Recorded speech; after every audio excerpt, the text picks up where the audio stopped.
So hello welcome guys, new और amazing video में आप सभी का वेलकम है। ये आप सभी का वीडियो है टेंस का, जो है पार्ट 3 है। इसमें मैं आप सभी को प्रेजेंट परफेक्ट टेंस के जो भी रूल हैं और एग्जांपल्स हैं, सब चीज़ आप सभी को बताने वाला। तो चलिए वीडियो को शुरू करते हैं। फर्स्ट और सेकंड पार्ट आपने नहीं देखा है तो आप देख सकते हैं, डिस्क्रिप्शन बॉक्स में लिंक है इसको देखने के बाद। सो ये रहा आप सभी का ये पार्ट नंबर 3 टेंस का।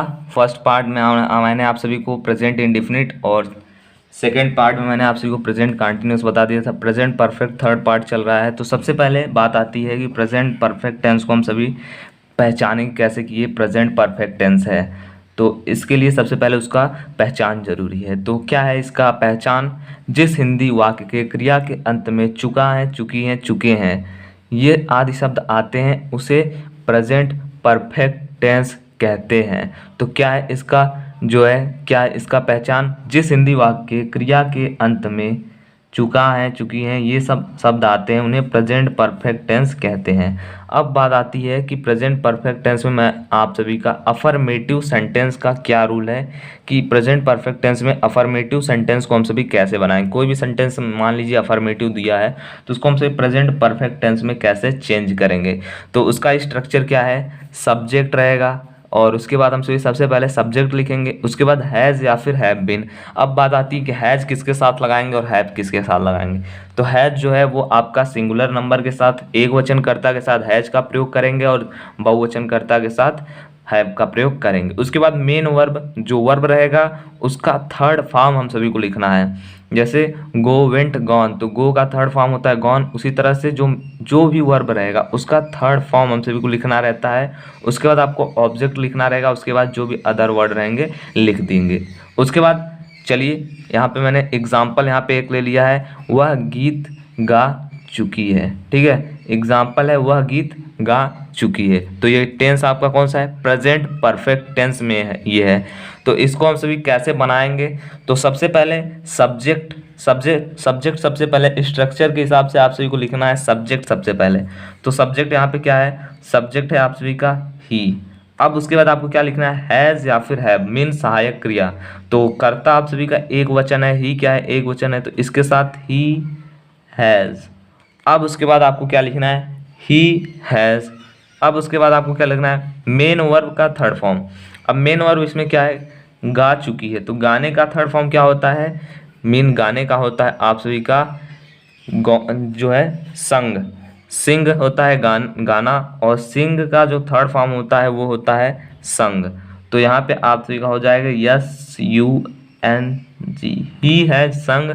अब उसके बाद वो क्या गा चुकी है? तो एक गीत, अ सॉन्ग।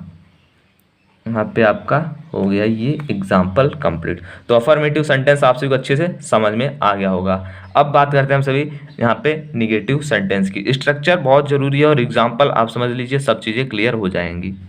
तो चलिए अब हम बात कर लेते हैं निगेटिव सेंटेंस की। निगेटिव सेंटेंस का क्या रूल रहता है? किसमें? प्रेजेंट परफेक्ट टेंस में निगेटिव सेंटेंस का क्या रूल रहता है? तो निगेटिव सेंटेंस में इस प्रकार के वाक्यों का ट्रांसलेशन बनाते समय हैज हैव के बाद नॉट लगा देते हैं। तो स्ट्रक्चर इसका बहुत ही आसान है। सिंपल अफर्मेटिव में जो आपने लिखा है, जो आपने बनाया है, उसमें आपको क्या करना है? हैज या हैव के बाद आपको सीधा नॉट जोड़ देना है, बस। स्ट्रक्चर सेम वही है। तो एग्जाम्पल देखिए, बहुत अच्छी तरीके से समझ आ जाएगा। उसने तुम्हें नहीं बुलाया है, उसने तुम्हें नहीं बुलाया है, ये है। तो सबसे पहले उसमें आपको क्या लिखना है? सब्जेक्ट। तो सब्जेक्ट मीन कर्ता। कर्ता हमारा क्या है? उसने को हम सभी क्या बोलेंगे कर्ता में? जो है दे। तो यहाँ पे हो जाएगा दे। अब उसके बाद आप सभी को क्या है इसमें? हैज़ है कि हैव। तो कर्ता जो हमारा है वो बहुवचन है, तो हैव हो गया। अब उसके बाद क्या हो जाएगा? They have. अब आपको क्या लिखना है? नॉट लिखना है, दे हैव नॉट। अब उसके बाद बुलाने का आपको क्या लिखना है? Third form. तो कॉल मतलब बुलाना होता है, यहाँ पे आपका हो गया कॉल्ड यू। अब तुम्हें के लिए यहाँ पे हो जाएगा you. They have not called you. ये बन गया हम सभी का सेंटेंस, निगेटिव सेंटेंस। अच्छी तरीके से आप सभी को समझ में आ गया होगा। सिंपल है। अफर्मेटिव में आपको ये सिंपल स्ट्रक्चर था, सब्जेक्ट हैज हैव, जो आपका सहायक क्रिया एक वचन के साथ हैज और बहुवचन के साथ हैव, और नॉट आप सभी का हैज हैव के बाद निगेटिव में लगा देना है। वर्ब का थर्ड फॉर्म यूज करना है परफेक्ट में, और ऑब्जेक्ट। उसके बाद अदर वर्ड जो भी है उसको। अब बात करते हैं हम सभी इंट्रोगेटिव सेंटेंस। मीन अगर प्रेजेंट परफेक्ट टेंस में कोई भी इंट्रोगेटिव सेंटेंस आप सभी को दिया गया है तो उसको आप सभी कैसे ट्रांसलेट करेंगे। तो सबसे पहले इसका रूल जान लेते हैं, रेगुलेशन जान लेते हैं। तो इंट्रोगेटिव सेंटेंस में अगर आपका यस नो टाइप है तो अब यस नो टाइप मीन अगर जो आपका सेंटेंस है उसको हम सभी यस या नो में जवाब दे सकते हैं तो वो यस नो टाइप होता है। तो यस नो टाइप में आपका क्या होता है, कर्ता के हिसाब से हैज़ हैव बीन पहले लिखते हैं। ठीक है, तो कर्ता यस नो टाइप में आप सभी को पता है कि इसमें क्या रहता है, इसमें सबसे पहले जो रहता है वो क्या आता है, सबसे पहले इसमें क्वेश्चन मार्क आता है, प्रश्नवाचक शब्द इसमें सबसे पहले आता है यस नो टाइप में। तो हम सभी को सबसे पहले क्या लिखना रहता है, प्रश्नवाचक वाक्य की जगह हम सभी को हेल्पिंग वर्ब लिखना रहता है। हैज़ या हैव में से हेल्पिंग वर्ब है इसका, वो किसके हिसाब से लिखना रहता है, कर्ता के हिसाब से। कर्ता एक वचन है तो हैज़, नहीं तो हैव। और जैसे क्वेश्चन वर्ड वाले जो टाइप्स होते हैं उनमें आप सभी को क्या लिखना रहता है, उसमें हम सभी को सबसे पहले प्रश्नवाचक शब्द का अंग्रेजी। तो जो सबसे पहले आप सभी को क्वेश्चन टाइप वाले जो सेंटेंस रहते हैं उसमें क्या रहता है कि जो क्वेश्चन टाइप वाले रहते हैं वो जैसे यहाँ पे है, तुमने अभी तक कितने प्रश्न कर लिए हैं, कितने, तो यहाँ पे कितने की हम सभी को पहले लिखना रहेगा। तो इसका सबसे पहले स्ट्रक्चर देख लेते हैं, बहुत ही अच्छी तरीके से समझा जाएगा। तो स्ट्रक्चर क्या है, question word. Question word mean जो आप सभी का क्वेश्चन वर्ड है उसको लिखना रहेगा। मीन अगर क्वेश्चन वर्ड टाइप का रहेगा तो उसमें क्वेश्चन वर्ड लिखना रहेगा, नहीं तो अगर आप सभी को यस नो टाइप का रहेगा तो हेल्पिंग वर्ब लिखना रहेगा। तो क्वेश्चन वर्ब प्लस यहाँ वहाँ पे हो जाएगा हैज हैव, उसके बाद प्लस सब्जेक्ट, सब्जेक्ट लिखना रहेगा। उसके बाद अगर निगेटिव है तो नॉट भी लिख सकते हैं। उसके बाद आपको क्या लिखना रहेगा, मेन वर्ब का थर्ड फॉर्म। तो मेन वर्ब आप सभी का वर्ब जो क्रिया रहेगा उसमें आप सभी को थर्ड फॉर्म लिखना होगा। उसके बाद आप सभी को ऑब्जेक्ट लिखना होगा और अदर वर्ड। उसके बाद जो भी बचता है अदर वर्ड लिख देते हैं। तो चलिए अभी एग्जाम्पल दो मैंने लिए हुए हैं। पहला एग्जाम्पल है यस नो टाइप जो आते हैं क्वेश्चन उनका है, क्या दूध वाला अभी तक नहीं आया, निगेटिव भी है और उसके साथ साथ एस नो टाइप आपका इंट्रोगेटिव सेंटेंस है। तो क्या दूध वाला अभी तक नहीं आया। अब इसको बनाते समय सबसे पहले हम सभी को क्या लिखना है, क्या दूध वाला। तो सब्जेक्ट के हिसाब से हम सभी को क्या लिखना रहता है, इसमें सब्जेक्ट के हिसाब से हम सभी को यहाँ इसमें सहायक क्रिया लिखना है। तो यहाँ पे हम सभी सबसे पहले लिखेंगे हैज़। सब्जेक्ट हमारा सिंगुलर है तो हम सभी एक वचन है तो सबसे पहले लिखेंगे हैज़, हैज़।